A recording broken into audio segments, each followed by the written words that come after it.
My entitled family wants to take my kids and give them to my brother. My name is Alexandra. I never thought my own blood could betray me so deeply, but when I uncovered their twisted plan, it ignited a fire in me that burned hotter than any hell they could imagine. It all started 2 years ago, after my divorce from a deadbeat husband who vanished without a trace. I was left with our twins, Mia and Ethan, the lights of my life. At 5 years old, they were full of energy, laughter echoing through our cozy home in the suburbs. I worked tirelessly as a freelance graphic designer, building a stable life for us, far from the toxic grip of my family. My parents, Harold and Gloria, had always favored my brother Victor. He was the golden child, charming, manipulative, and utterly useless. Victor married his high school sweetheart, Isabella, a woman as entitled as he was.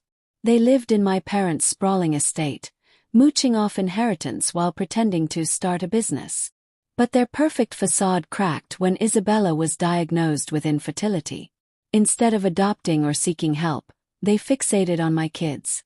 "Family blood must continue," my mother would say during awkward dinners, her eyes lingering on Mia and Ethan like prizes. First it was subtle. They'd invite the twins for sleepovers, showering them with gifts while criticizing my parenting. "Alexandra works too much. Those poor dears need stability," Gloria whispered to Victor. I brushed it off as jealousy. I'd escaped their control, thriving on my own. But one night, after picking up the kids early from their house, I overheard a conversation that shattered everything. Hiding in the hallway, I listened as Harold laid out the plan. "We'll file for custody. Say Alexandra's unstable. Depression from the divorce, working odd hours. Victor and Isabella can raise them right. They're family after all." Isabella giggled. "Finally real children, not some adopted strays." Victor added, "And we'll get her house in the settlement. She doesn't deserve it." My blood boiled. They weren't just entitled. They were monsters plotting to steal my world.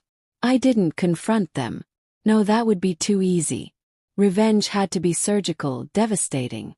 I played the part of the oblivious daughter, smiling through gritted teeth at family gatherings. Secretly, I documented everything.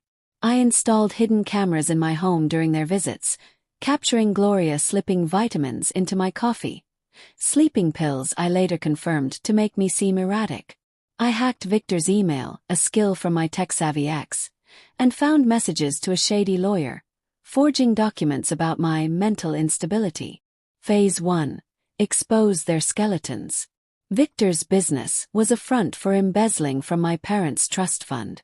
I anonymously tipped off the IRS with evidence I'd gathered. Audits hit hard. Their estate was seized for back taxes. Harold's health crumbled under the stress, but I wasn't done. Phase 2. Turn the tables on custody. I hired a top lawyer, presenting my dossier, recordings, emails, even lab results from those pills. The court hearing was a spectacle. Victor blustered, Isabella sobbed, but the judge saw through them. "This is attempted kidnapping," he thundered. "Custody denied. Restraining orders issued." But the real revenge.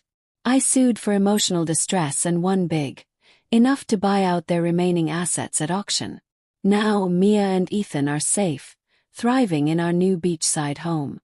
Victor and Isabella divorced in scandal, scraping by in a rundown apartment. My parents, disowned by their community, begging for forgiveness I'll never give. They wanted my kids. I took their empire. Revenge isn't sweet, it's intoxicating, a rush that keeps you glued, wondering what I'd do next if they ever tried again.